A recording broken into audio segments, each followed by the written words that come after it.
అందరికీ షాలోమ్.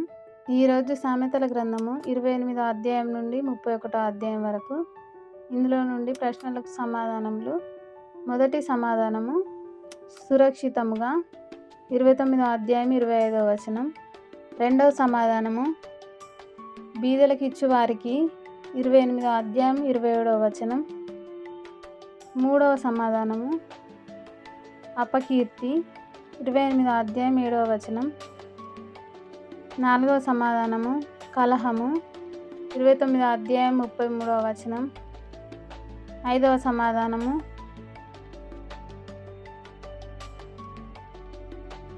పుటము వేయబడినవే 30వ అధ్యాయం 5వ వచనం. ఆరవ సమాధానము అందము సౌందర్యము 31వ అధ్యాయం 30వ వచనం. ఏడవ సమాధానం నీ నోరు తెరువుము 31వ అధ్యాయం 8వ వచనం.